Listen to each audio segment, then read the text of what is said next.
अब हम देखेंगे किशोरावस्था और ड्रग अल्कोहल के कुप्रयोग। ज्यादातर ये ड्रग्स और अल्कोहल के जो कुप्रयोग है वो किशोरावस्था के अंदर ही लग जाती है इसकी लत। और उस अवस्था में इसकी लत लगना बहुत बुरा हो सकता है, क्योंकि उस समय जो भी किशोर है उनको पता नहीं होता है कि इसका इस्तेमाल किस तरह से होता है, ये हमारे शरीर को कितना नुकसान पहुंचाता है वगैरह वगैरह। 12 से 18 वर्ष की आयु किशोरावस्था कहलाती है। ये बचपन और प्रौढ़ता मतलब बुढ़ापे को जोड़ने वाला पुल है। यह व्यक्ति का मानसिक और मनोवैज्ञानिक विकास का बहुत नाजुक समय है। इस अवस्था के दौरान व्यक्ति जिस तरफ चला जाता है वो उसी तरफ ज्यादा रहेगा, मतलब अच्छाई की ओर ज्यादा जाएगा तो अच्छा बनेगा, बुराई की तरफ चला जाएगा तो वो बुरा बनता है। यह जैविक और व्यवहारात्मक परिवर्तन लाने वाला समय है। इस किशोरावस्था समय के दौरान आपके शरीर के अंदर भी बहुत सारे परिवर्तन होते हैं, जैसे कि बाल मूंछों या दाढ़ी मूंछ आना, लड़कियों के अंदर स्तन ग्रंथियों का विकास होना, मानसिक चक्र का शुरू होना।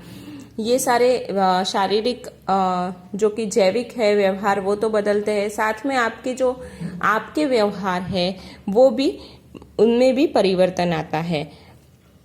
नशाकारक पदार्थ और अल्कोहल की आदत के कारण मतलब कि क्या कारण है जिससे किशोर है या जो बालक है वो अल्कोहल या नशाकारक पदार्थों से प्रभावित हो जाता है। जैसे कि जिज्ञासा, उनको जानने की इच्छा होती है कि इससे क्या होता है, या फिर जोखिम उठाना कि चलो हम देखते हैं कि इसको हम लेंगे तो क्या होगा वगैरह वगैरह। उत्तेजना के प्रति आकर्षण, सबने ऐसा टीवी में या न्यूज़पेपर में ऐसा देखा होता है या पढ़ा होता है कि इससे ये उत्तेजित होते हैं या अच्छी ताकत मिलती है वगैरह। तो ये आपको उसका प्रयोग करने का या उसको टेस्ट करने की जो इच्छा होती है वो इन सब चीज़ों से आपको आकर्षित करती है। ड्रग्स और अल्कोहल के प्रभाव के फायदे के रूप में देखना, मतलब आपको ऐसा लगना कि उससे तो अच्छा होता है, इससे फायदा मिलता है हमारे शरीर को। या फिर कोई ऐसा है कि समस्या, कोई प्रॉब्लम्स आ गई तो उसका सामना ना करके हम बुरी आदतों से जैसे कि सिगरेट पीना जिससे टेंशन दूर होता है, या फिर शराब पी लेना जिससे थोड़े टाइम के लिए आप वो चीज़ भूल जाओगे और रिलैक्स फील करोगे। तो ऐसी चीज़ों से मतलब कोई समस्या के टाइम पे उस आदत का लग जाना, ये चीज़ है। शिक्षण या परीक्षा में सबसे आगे रहने के दबाव के तनाव में, ये ज़्यादातर माता पिता या शिक्षकों के द्वारा होता है। ज़्यादातर घर पे माता पिता जो दूसरे बच्चों का एग्जाम्पल देके कि इसके नंबर इतने अच्छे आए हैं तो आपको भी लाने पड़ेंगे, ऐसा प्रेशर बच्चों को डालते हैं। और बच्चे अगर अच्छा नहीं कर पाए परीक्षा में या स्कूल में तो वो इन आदतों से जुड़ जाते हैं। युवकों में धूम्रपान करना या ड्रग या अल्कोहल का उपयोग व्यक्ति के प्रगति या फिर कूल होने का प्रतीक माना जाता है। बच्चों में आपस में ही ये डिस्कशन होती है कि अरे देखो ये सिगरेट पीता है या अल्कोहल पीता है, ये बहुत कूल बंदा है, या ये बहुत पैसे वाला बंदा है। ये चीज़ें भी बच्चों को अल्कोहल या ड्रग्स के प्रति या उनकी आदत लगाने के लिए माने जाते हैं। इनका बढ़ावा देने में टेलीविज़न, सिनेमा, पत्र, समाचार, इंटरनेट की सहायता की है। आप मूवीज़ में देखते हो कि हीरो शराब पी रहा है या सिगरेट पी रहा है, तो उनके कारण बच्चे उन हीरो को अपना आइडल मान के उनके जैसे करना चाहते हैं। वो भी ऐसी आदतों के प्रति कुप्रयोग का एक एग्जाम्पल है। अन्य कारण जैसे कि परिवार में समस्या या अस्थिरता, एक दूसरे को सहारा न देना, मित्रों के दबाव में या मित्रों के अभाव में हो सकता है। दूसरे कारण कि उनकी फैमिली में कोई फैमिली इश्यू चल रहा है, कि परिवार में वो देखते हैं कि मम्मी पापा झगड़ रहे हैं या मम्मी पापा की बन नहीं रही है, उनके पापा चाचा में बन नहीं रही है, कोई भी पारिवारिक इश्यू हो सकता है।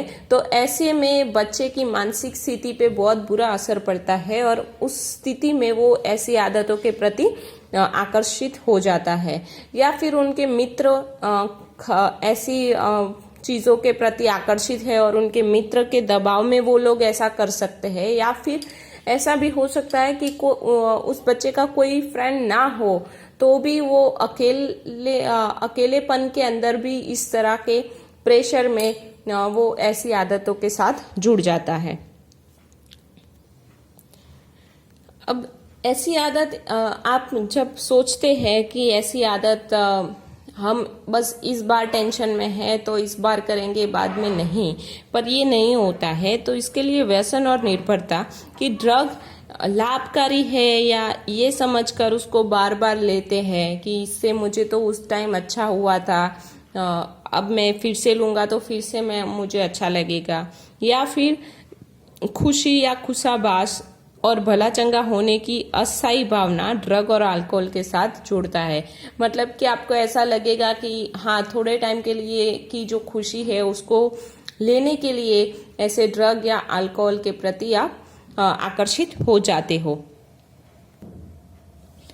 ड्रग और अल्कोहल की अंतर्निहित व्यसनी प्रकृति, मतलब कि एक बार अगर आपने उसकी शुरुआत कर ली तो आपको बार बार ऐसा होगा कि ये मुझे लेना चाहिए, मतलब जरूरत ना हो फिर उसको, तब भी आपको उसकी आदत लग जाएगी, व्यसन करने लगोगे। ड्रग और अल्कोहल के बार बार प्रयोग से हमारे शरीर की जो ग्राह्य वो है उनका स्तर बढ़ जाता है, जिससे ग्राह्य केवल उच्च मात्रा पर ही अनुक्रिया करते हैं, जिससे अधिक मात्रा लेने की आदत बन जाती है। अगर आप ड्रग और अल्कोहल जैसी चीजें हैं कि पहले थोड़े से शुरुआत की, फिर ऐसा होगा कि आपके शरीर की जो ग्राह्य है, जो रिसेप्टर है, वो थोड़े पे उतनी इफेक्ट नहीं करेंगे जितनी पहली बार की थी, तो आप थोड़ा ज्यादा लोगे।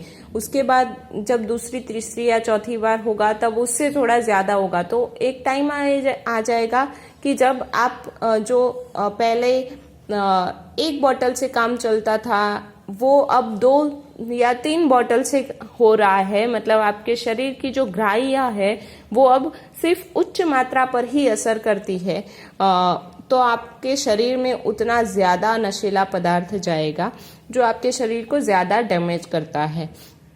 नशीले पदार्थ का एक बार किया हुआ सेवन उनकी लती बना देता है और उस पर आश्रित बना देता है। अगर आपने ऐसा सोच के उसका प्रयोग किया हो कि मैं सिर्फ एक ही बार लूंगा, इस बार बहुत टेंशन में हूँ इसलिए मैं इसका इस्तेमाल करूंगा, बाद में नहीं करूंगा, पर फिर ये आपको बार बार करने के लिए प्रेरित करेगा, क्योंकि हर बार ऐसे छोटे मोटे टेंशन आते जाएंगे और हर बार आप ये सोचते जाओगे कि बस इस बार लूंगा, फिर नहीं। फिर क्या होगा कि उसकी आदत पड़ जाएगी, फिर बिना टेंशन के भी आपको उस चीज को लेना ही पड़ेगा, उसके ऊपर आश्रित बना देता है।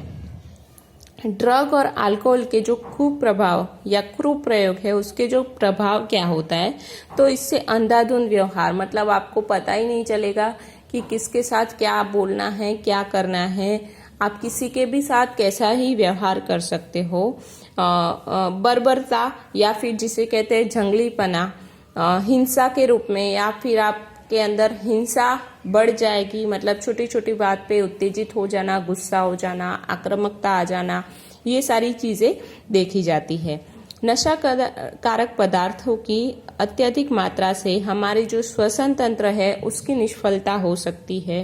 हृदयपात, मतलब जिसे हार्ट फेलियर कहते हैं, वो हो सकता है। प्रमस्तिष्क रक्तस्राव, जिसे हम कहते हैं सेरेब्रल हेमरेज, मतलब आपका हेमरेज हो सकता है, कोमा में, इसके कारण आप कोमा में जा सकते हो या फिर आपकी मृत्यु हो सकती है। ड्रग या रसायनों के आपस में या फिर अल्कोहल के साथ संयोजन से मृत्यु हो सकती है। कभी कभी ऐसा देखा गया है कि कुछ किशोर अवस्था में जो युवान होते हैं वो एक साथ बहुत सारी अलग अलग प्रकार की ड्रग्स ले लेते हैं, तो वो हमारे शरीर में उनका आपस में जो संयोजन है वो कुछ बहुत ही खतरनाक हो सकता है। या फिर अल्कोहल शराब के साथ भी ड्रग्स का इस्तेमाल करते हैं तो उससे क्या होता है, हमारे शरीर के ऊपर बहुत बुरा प्रभाव पड़ता है और उससे हमारे इंटरनल ऑर्गन्स है उनका फेलियर होना या अंदरूनी जो हमारी अंग है या ऊतक है उनका काम करना बंद कर देना, ऐसी प्रॉब्लम्स हो सकती है जिससे आपकी मृत्यु हो सकती है। युवाओं में ड्रग और अल्कोहल के दुरुपयोग से सामान्य लक्षण जैसे कि उनकी शैक्षणिक क्षेत्र पर प्रदर्शन में कमी होना, अगर आप शिक्षा के क्षेत्र पे या स्कूल में या कॉलेज में अच्छा कार्य या अच्छा प्रदर्शन नहीं कर सके तो उसके कारण आप स्ट्रेस में आके या तनाव में आके ड्रग या अल्कोहल के प्रति आकर्षित हो जाते हैं, या फिर उसके कारण आप जो ड्रग या अल्कोहल लेते हैं वो बच्चे स्कूल में या फिर कॉलेज में अच्छा प्रदर्शन नहीं कर पाते हैं क्योंकि उनका पूरा ध्यान उसी तरफ रहता है। कारण बिना ही स्कूल या कॉलेज में अनुपस्थिति रखना, क्योंकि आपका पूरा ध्यान उसको लेने के अंदर होता है, मतलब ड्रग या अल्कोहल का सेवन करने में होता है, तो बिना कारण ही स्कूल में जाने का इच्छा नहीं होती है। व्यक्तिगत स्वच्छता में कम रुचि दिखाना, एकाकीपन मतलब हमेशा अकेले रहने का जी होता है। मानसिक तनाव, मेंटली आप टेंशन में होते हो क्योंकि आपको वो नहीं मिल रहा है तो आपकी बॉडी उसको लेने के लिए आपके ऊपर प्रेशराइज करती है।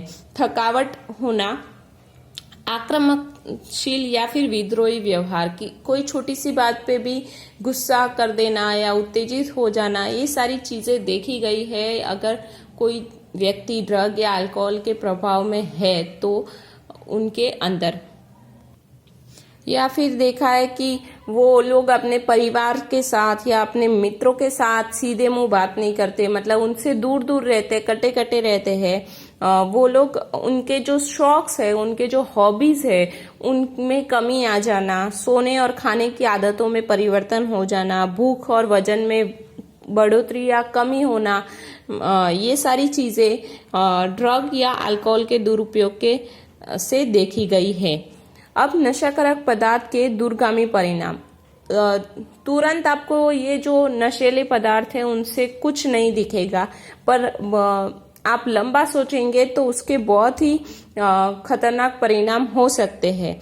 अगर ये कुप्रयोगकर्ता को नशीले पदार्थ खरीदने के लिए पैसे नहीं मिले तो वो आगे जाके चोरी का सहारा कर सकता है, या परिवार और मित्रों के लिए मानसिक या आर्थिक संकट बन सकता है। आपने मूवीज में देखा भी होगा कि उसका बाप अल्कोहल के लत में था या शराब पीता था तो वो अपने उसकी मम्मी या उसकी बेटी को मारता है, पीटता है पैसों के लिए। ये सारी चीजें उसके दूरगामी परिणाम है। जब उनके पास पैसे नहीं होंगे और उनको ये चीज चाहिए होगी तो वो कुछ भी हद तक, किसी भी हद तक जा सकते हैं। नशाकारक पदार्थ के रोकथाम और नियंत्रण, तो इसका एक है कि ये इसके रोकथाम के बजाय हम चिकित्सा या उसका उपचार करने की बजाय अगर उससे बचे, ये अच्छी चीज है। तो चिकित्सा से रोकथाम या फिर बचाव अच्छा, ये कहावत है, ये इसके ऊपर सेट होती है। उसके रोकथाम या नियंत्रण के कुछ पॉइंट्स है, जैसे कि आवश्यक समकक्षी दबाव से बचे, मतलब बच्चों को किसी भी चीज का दबाव ना दे, मतलब उसके फ्रेंड्स को इतने परसेंटेज आए हैं तो आपको भी उतने परसेंटेज लाने हैं, ऐसे प्रेशराइज ना करे, ये खास माता पिता के लिए है। शिक्षा और परामर्श, जो भी समस्या और दबाव का सामना करने की शिक्षा दे बच्चों को, कि कोई भी प्रॉब्लम है तो वो आप उसका सामना कर सकते हो, या फिर आप हमारे पास आके उसकी चर्चा कर सकते हो। इस चीज के बारे में बच्चों को बताएं। माता पिता और सहकक्षियों की सहायता लेना, अगर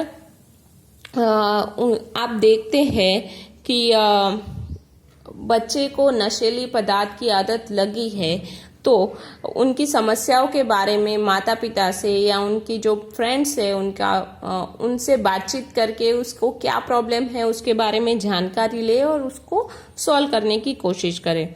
संकट के संकेतों को देखना, जैसे कि अगर वो बच्चा, माता पिता, शिक्षक और मित्र ये चीज ध्यान देने योग्य है कि